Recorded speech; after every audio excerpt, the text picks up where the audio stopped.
As we all know, the UFC is the lowest level of all sports. Give a pro NFL player 6 months and they'll become the UFC heavyweight champ. Obviously, that's a bit of an exaggeration, but a lot of people do push this narrative. In a lot of ways, yes, it is lower levels than other sports for a variety of reasons, but that's not what we're here to talk about today. Today, I want to embrace that fact. Embrace the worst fighters the UFC has to offer. But not the worst, as in they have a record of 2-7 and are lined up to be Bo Nickal's next opponent. I mean the worst in that, how are these guys literally ever winning fights? These fighters swing with their eyes closed. They prove BJJ isn't real. They do it all. This is the goofy eye UFC fighter tier list. Of course, a lot of very goofy eye UFC fighters are out there. What does that mean? Well, if you don't know what goofy eye means, congrats, you're not horribly addicted to the internet. But just calling them goofy, that's not gonna be brain rotted enough for kids these days. Anyways, how I'm going to do this is have S tier, A tier, B tier, C tier, and F tier. Where's D and E tier, you ask? Well, if you're D and E tier, you might as well be in the F tier. The better and more successful fighters with these weird fight styles are going to be higher up. Those with weird fight styles with less success are going to go lower. So the tier list is based on success, not the style of fighting, as all these guys are goofy in their own unique ways. Why don't we start with the S tier? Maybe the F tier, maybe somewhere in the middle. I think we'll start with the star of today's video, given he'll be headlining the UFC Fight Night that is happening later this week. I'm definitely recording the week that this is being uploaded and not way in advance, so hopefully Michel Pereira versus Anthony Hernandez hasn't fallen off by the time this is out. Otherwise, this video is coming out at a bad time. Anyways, as I'm sure you can guess, the first fighter, you knew he'd be here. I mean, he was on the thumbnail. I wouldn't bait you that bad, is Michel Pereira. I think I'll put Michel Pereira in the B tier, since he could obviously be,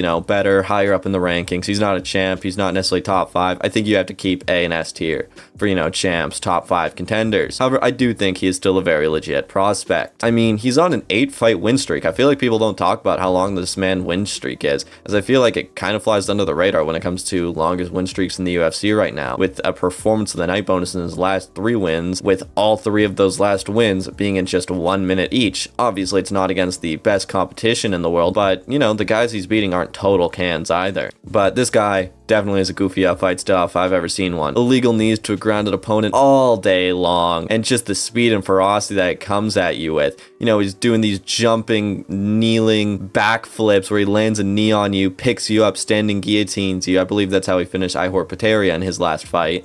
And, crazy grappling, crazy striking, just insane fight style. I would love to see him fight Dricus du Plessis at some point, because that would be a battle of truly amazing fight styles, if you get what I'm saying. As I'm sure you could guess, DDP is also on this list. Let's get to him next. I think Dricus du Plessis has to go in the S tier after all. He is a champion who has defended his belt, and his last 3 wins are over some pretty great competition, coming back over back-to-back-to-back wins over Israel Adesanya, Sean Strickland, and Robert Whittaker, who are obviously 3 very good wins to have. Champions, they're very slick, very technical, have very high fight IQ. John Jones, famous for his fight IQ with the genius to eye poke a man to death, or Islam Makhachev's phenomenal grappling, or the masterful striking of Alex Pereira, But you know what? DDP has none of those. He will sprint at you with his eyes closed, throwing giant looping overhands, and guess what? It's going to work. They're going to land, and they're going to land hard, and they are going to hurt. He will also pull mount, literally give the opponent mount, and still find a way to win. I think a big issue his opponents run into is it's very difficult to plan some sort of game plan to beat this style, as we saw with Robert Whittaker, Sean Strickland, Israel Adesanya, all 3 very different types of fighters struggling to beat him, whether that's a slick counter striker like Israel Adesanya, someone who's constantly pressuring you and walking you down like Sean Strickland, or someone as fast and smooth as Robert Whittaker. Of course, we'll have to see how the Sean Strickland rematch goes, as that, of course, was a very close fight, but as of now, I think I have no choice but to make DDP S tier. Alright, let's mix it up. Let's go to someone who's a little bit worse. Let's talk Paul Craig. He is the ultimate MMA math fighter, in that he is the epitome of why MMA math doesn't work. He's got wins over guys like Magomed Ankalaev and Jamal Hill, aka former champ Jamal Hill, and probably Alex Pereira's worst nightmare in Magomed Ankalaev, yet he'll proceed to lose to someone like Brendan Allison, who is having competitive fights with Chris Curtis, and lose badly. This guy is pretty much a meme, as in the way he fights, in and of itself, doesn't look as ridiculous as, say, DDP, but it's how he wins fights, in that he's never actually winning a fight. There's never been a moment you're watching a Paul Craig fight and said, wow, he's doing really good. I bet he could get this decision. every Paul Craig fight goes a while where he's getting beat up horribly and you're like, oh my gosh, stop the fight. And then out of nowhere, he suddenly pulls off a submission or the fight gets stopped. One of the two. And so overall, pretty mid fighter. I think you have to put him in the C tier. Now, speaking of grapplers with absolutely no striking ability, I think we have another man to talk about, and that is the legend himself, Ben Askren. Now, you're probably thinking Ben Askren should be an F tier. However, I think I have someone much better for F tier than Ben Askren. I think we'll be kind to him and place him in C tier. But I mean, look at this man. Does he look like he's ever trained a day of striking in his life? Even before he went and entered a boxing match? Absolutely not. But I don't know if you can put him all the way in F tier because he at least does have a single win in the UFC, even though it was, of course, quite controversial. But at the same time, there's no shame in a fluky knockout loss and getting submitted by Damian Maia. But seriously, if you go back and watch clips of Ben Askren, it looks like he was striking underwater. But he's not underwater, he's just that unbelievably slow. But I mean, he does have a pretty killer back fist, as you can see here. Now, let's talk about someone else. Let's talk Derrick Lewis. Now, of course, you know, let's be honest, he is a knockout merchant. Even against, you know, number 14, 15 ranked guys these days, Derrick Lewis will spend pretty much the whole fight losing, and then suddenly he'll sleep them out cold. It's like he's a big black version of Paul Craig. Instead of getting beat up and suddenly throwing up submission, he gets beat up and suddenly knocks the other person out cold.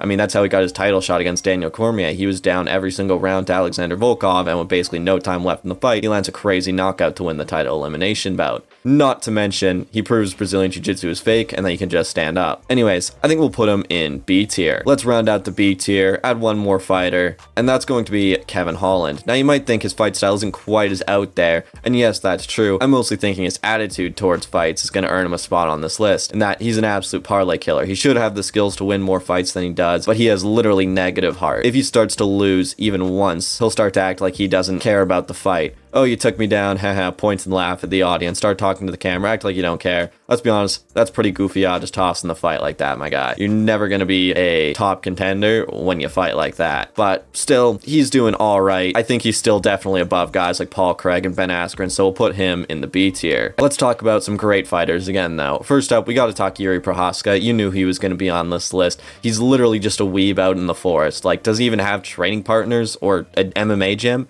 Like, I think he literally just runs around in the forest kicking trees. And he did, of course, become champ. You know, it was a very close fight with Glover, but he still became champ nonetheless. So I think you have to give him his flowers, put him in A tier. But again, this man's fight styles, I'm sure you know, is ridiculous. Again, similar to a lot of other fighters, he keeps his hand low, but he doesn't necessarily have the slickness of someone like Wonderboy to justify keeping his hand so low. It just works for his unorthodox style, because then he'll start throwing strikes from places his opponents absolutely do not expect it. But of course, this can also lead to just getting knocked out, like we saw Alex Pereira do to him twice. And as we all know, this man just absolutely goes for it in every single one of his fights. It is impossible to have a boring Jiri Prochazka fight. And of course, you saw that against Alexander Rakic at UFC 300, where he was losing the fight, and then he just starts absolutely brawling. But again, we'll go A tier. Another man we can talk about who is a pretty good fighter, Merab Dvalishvili. He will not hold you down. He will not engage in the pocket. He will not ground and pound. He won't even think about submitting you, but he will shoot a takedown, and another takedown, and another takedown, and another takedown. Peter Yan unfortunately knows this all too well. Let's be honest, Merab would be unbelievably cooked without his cardio.